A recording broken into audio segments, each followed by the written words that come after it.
Tātou Tapua'iga I le atua.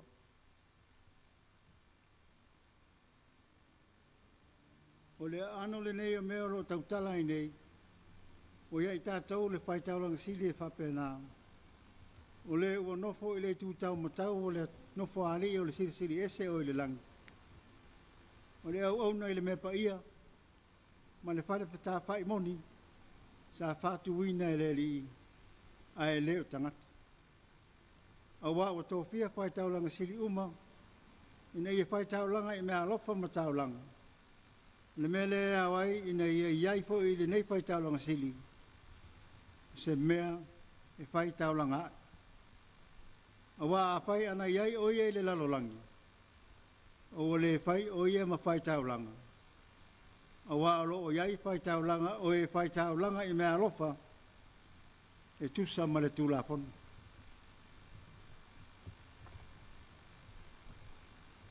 O le tatalo mo le nganga pa ia. Tātou ifo ma tatalo I le atu. Le nganga pa ia e lo mātou pasoso ani sili. O mātou whātari atu nei I la o fio. Ina ia e ulu whale mai te tonu I o mātou loto o manei. O mātou pulu nau wina la o fio. Nei tātou tāri sua whātasi tu tonu la mātou sauninga. Nei a mātou a ai ma ona I lau whionga pa ia. A nganga pa ia e psosa ni mai e tusa ma la mātou vai whale ngang. Pātou tumuina o mātou loto I le tumu ato tō lau whio. Ina mātou lo na Tapua'iga atu I lau whio I le nganga ma le whamao ni lau. Nganga pa ia e whio mai. Wa mātou wala au maho le atu e ala le swafa malu Yesu Keriso le mātou ori ima le mātou whaola. Amen.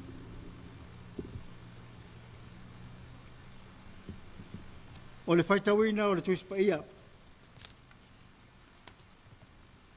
Tusi filfilia mo le reaso e tusae ma le whasinonga le tusi whaitawaso le kalesia. Tusia Paulo. Ia e peru ilo matau poe walu. Pai tauina, mai le whaipu mo mua. Se i whangata mai le sifuru mo le lua. Tusi la apostolo Paulo ia e peru matau poe walu. O te whai tauina whaipu mo mua. Se i whangata mai le sifuru mo le lua. Whafafonga maia. O whionga pa ia o tātou atua. O le ano le nei o mea ro tautala I nei, o ia I tātou le whaitauranga sile e whapena. O le o nofo le tūtau matau, o le nofo ali o le siri ese o le langi. O le au nei le mea pa ia ma le whale pita whai moni, sa whatuina e le li ai leo tangata. A wā o tō whia whaitaulanga sili uma ina ia whaitaulanga I mea alofa mataulanga. O le mea le awai ina ia iai fo I le nei whaitaulanga sili. O se mea e whaitaulanga ai. O wā a whai ana iai o ia le lalolangi. O ua le whai o ia ma whaitaulanga. O wā alo o iai whaitaulanga o e whaitaulanga I mea alofa. E tusa ma le tūlafonu. O e o au nei le mea wha o ma le ata o mea wha le langi. Pea na o ino mose le tua. Ina a whai le wha le pita whai. O wana petalai mai o ia. Ia oe. Ne e le whaia mea o ma lava e peo le whatusa sa whaari atu ia te oe le maunga. A o le nei. Wa maua e ia le whaiva e sili. E peo na whaia o ia ma pulu wanga o le whainga inga sili o na lelei. O leo o whamauina e mea na wholwhalaina e sili o na lelei.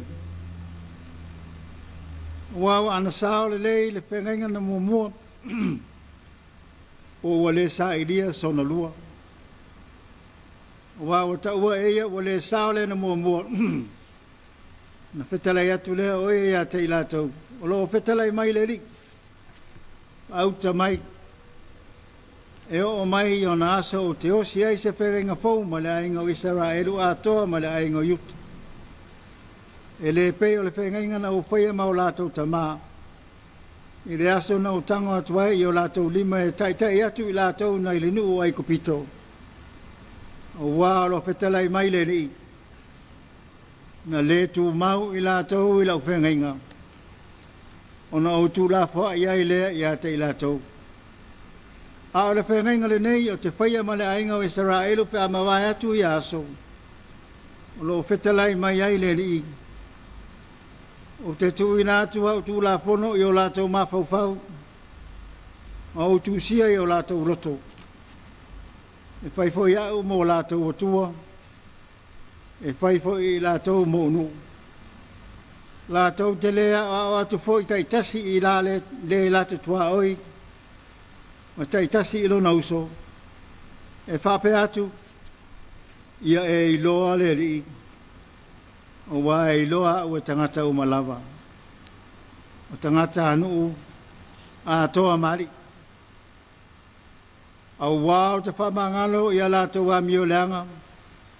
O te leto mana tua fo i a lātou a ngasalama o lātou sori tū la whono.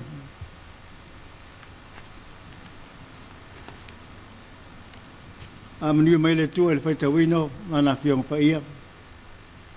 A mara malama ma whamanino a tiri no na whiringalo mo i tātou. Tu mau atu ai pele vi inga i a te ia. Nei se i o le whaavavau lava. Amen. O tātou tālo sanga. Te tālo le whaapetai. O tātou whātou senga. Matu i nātou tātou manaonga i leri. Tātou wifo ma te tālo i le tua. Le tua siri e se. O le pule lava o le langi ma le lalo langi. O le tua fofoa ma le tua fitalai la o fio. O la o fio lava o le matai sau o me vaia. E meise o me umai le vaia. Mātou whapetai tamai a wā o e lava e te whapongai. Ma amata mea i mele lei uma mātou te manui ai. A petai ono te tala o whai maala mātou te whaso tai atu ai i a te oe. Oe na whai ele tangata i lo whātou sa pa ia. A petai lo mana o ma whai ono te tupu wāwenga i o mātou o langa. A petai tamai e te le tu la fo ina i mātou. O wā te saunia pe ala e se ese o mai lo mana whaolo ia i mātou. O la e te whaari mai le li e. Mātou te manuia pe a mātou wistai ma sāwa wali ai. Le tua whapetai o wa lasi mānoa noa iau me alofa e whaatamatane lo mātou wola. E a solo muli o na whapita au le lutia i mātou. A petai lo mana la vai, pe a lafa tuina lo mātou whatultua. A petai lo olofa tu no o whai mao whani utu i leao. Maafi whani utu le po, e pui mai e le mātou malanga o le olo nei. A petai le whenanu lanu wai o lo olofa whasoa mai.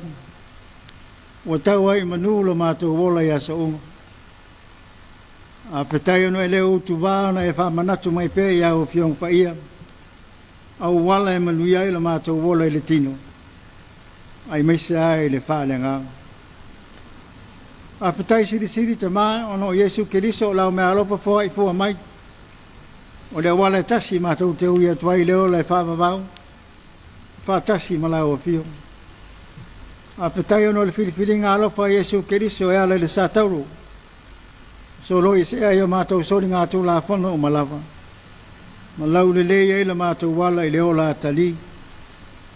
A petai ono le whaola tanga lena saunia Yesu Keriso.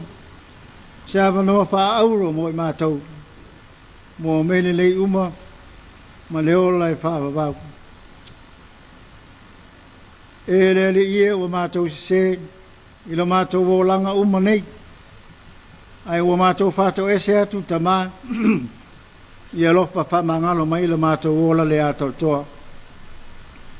Mātou whātou ese ono lo mātou wha tangata waso i me se. Ma me leanga uma o mātou whaia pēi aso uma. Pato ese lo mato fa mo e te mau ainge ni tino o mato mo.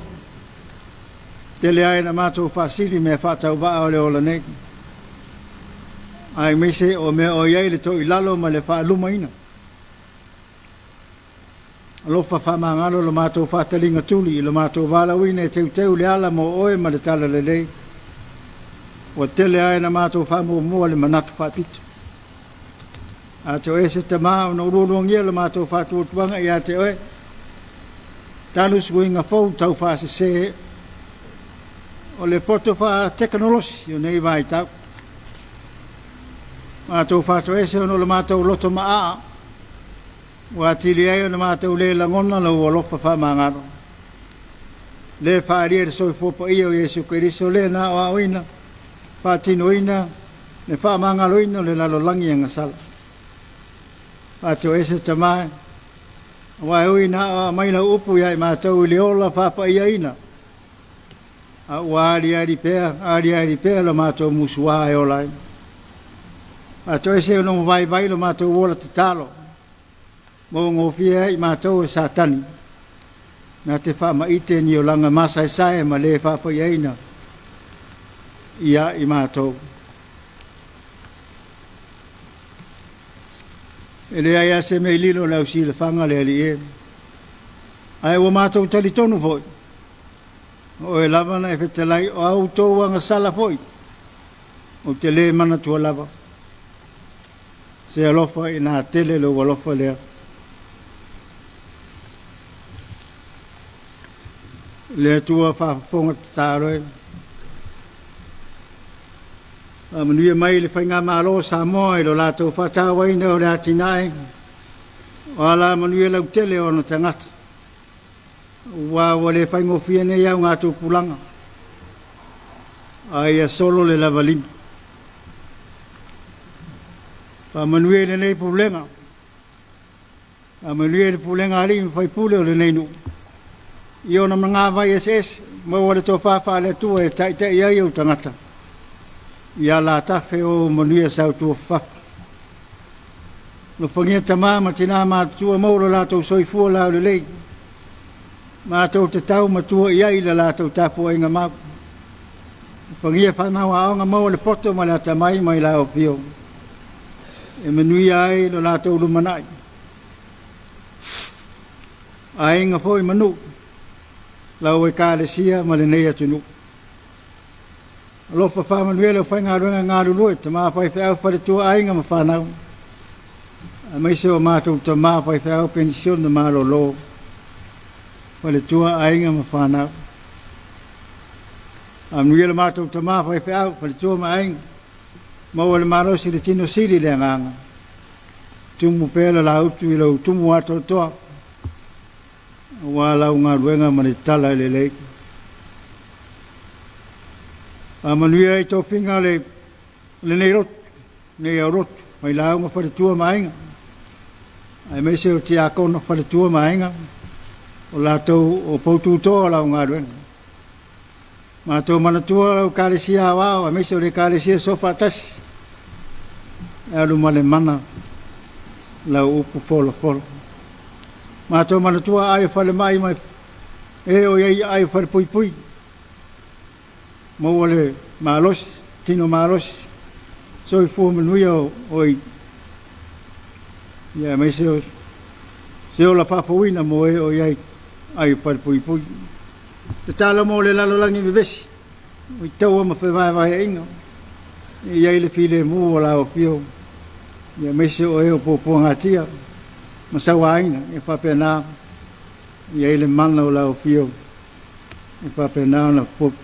Tai nai la tau ina me e manui ai. O mātou te tālo ia le li e, o lo lava o ne si de fia, me lilo o ile loto le tangata lava ia. Alofa whaia pe e ai lo fina ngalo, ai le o mātou roto. I teimi mātou whalongo, i lau upu, te lai o le li e ala i lau au omna vai. Te sea so fina ngalo, mo i mātou. Ono Yesu le ri ma le whaola ua mātou ole ma te tāro tuai nei. Amen.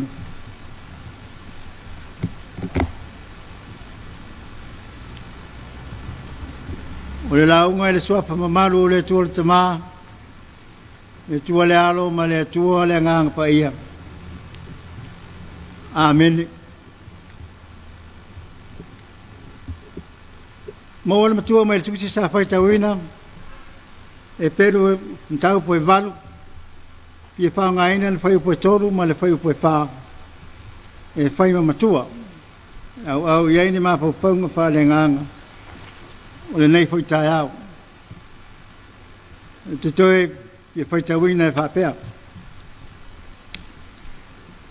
O wā wa tō fia whai taulanga sili uma ina i whai taulanga i mea lofa ma taulanga. O le mea lea awai ina i iai fo i le nei whai taulanga sili. Se mea e whai taulanga ai. O wā a whai ana iai oia i le lalolangi. O le whai oia ma whai taulanga. O wā o iai whai taulanga. O e whai taulanga i mea lofa e tusa ma le tūlafona. O le manato tu o le whaitanga mo le nei aso e whapea. O le keliso o le osi tāulanga. O le keliso o le osi tāulanga. Ia, o le keliso o le whai tāulanga si. Christ as high priest. Ia, o le whapea. Christ is the high priest. O le tele o tangata lotu, religious people, i le taimi lea pe tu so le centuri mo mua, ina watona i le whanau mai o Yesu.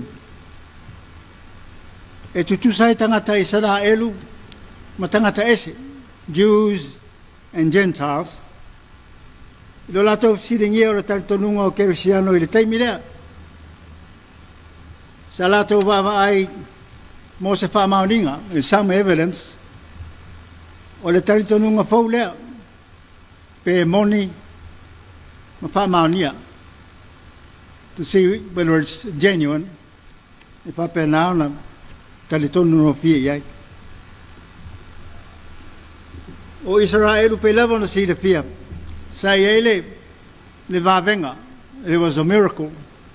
I lo lato savalia o le sami ula, the Red Sea. Ai mese o le whengenga sa lato o sia ma le tua le maunga o Sinai. A le vesilia tūlai mai. O ani wawenga na tupu i kerisiano ia, na ia taimi. O le tali, o Israelu sa ia lato sauninga po Tapua'iga, e iai ma whai taulanga siri sa lato o foi na atu taulanga. They offer sacrifices.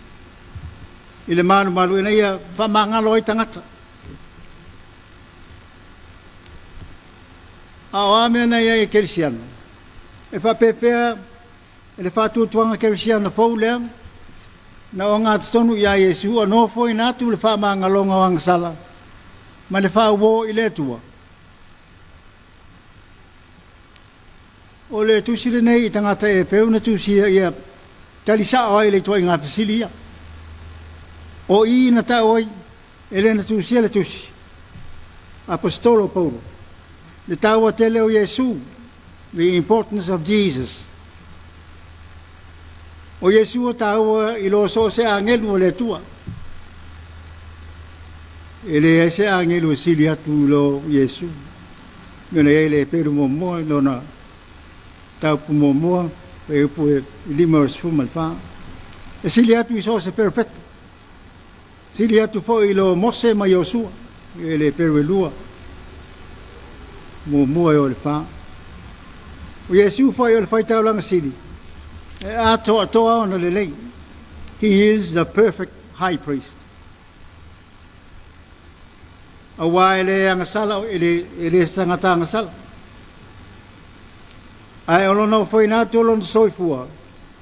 O foi ai oia matau langa e toa. Mo angasala. It's a perfect sacrifice. Tau langa le tasi ai lasi once for all time pe na yele. E peru eiva na foi polos fuma de todo.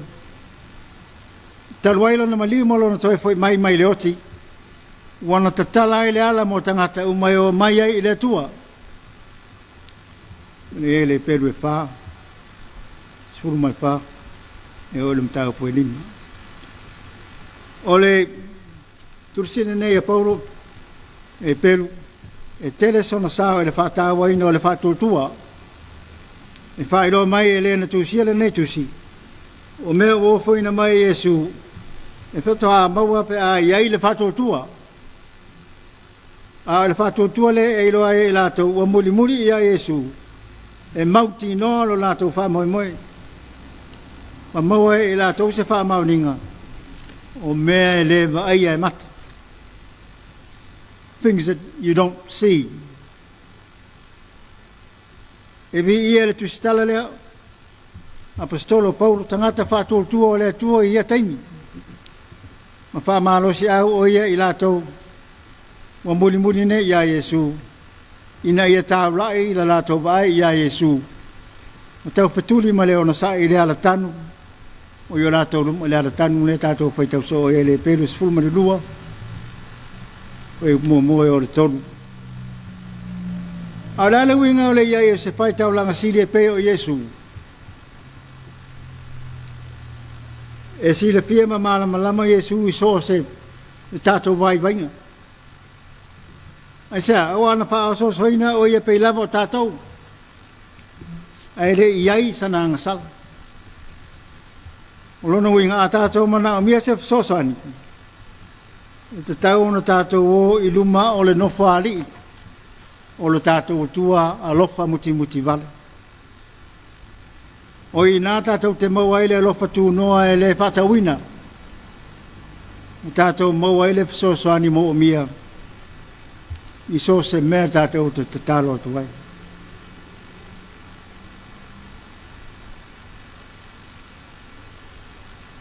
O la iane, ilum tāu pasfuma le whāwhi, a whaitau te o le atu i se mea ila uingoa, o te whaia lava. Pei foi ona ele Filipi e fa foi pasfuma leiva a lo watua e fa ato e ia te utou me o mai matitiva e utou e tu sama le fa la yo lona viinga ia ke riso Yesu lo sta blanga le tato tala no ia pei foi ona fa mai le pelu sifulu pei ta e ane o ia na batua e ia o le taulanga e tasi mo anga sala. Na nofo le o ye le tuta matau o le tua e whababau. Ai sea, au wā o le tau langa e tasi.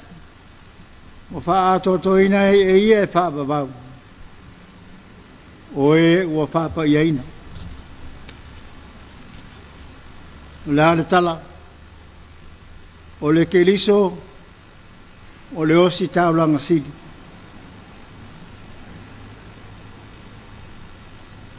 Keliso. O le fai tau langa sili. Ia manuia o no Yesu. Tato pese i inga o le tua o saunio.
O le te talo whamanuia, tātou wifo ma te talo.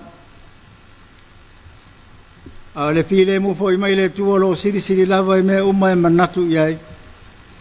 E leo leo ina i o tau roto a toa ma o tau mawhauwhau. I le poto ma le alofa o le tua ma lo na la halo Yesu Keliso lo tātou wali. I le malamanuia o le tua le tamā ma le alo ma le nganga pa ia. Ia te i tātou pia lava ia so uma e le au noa.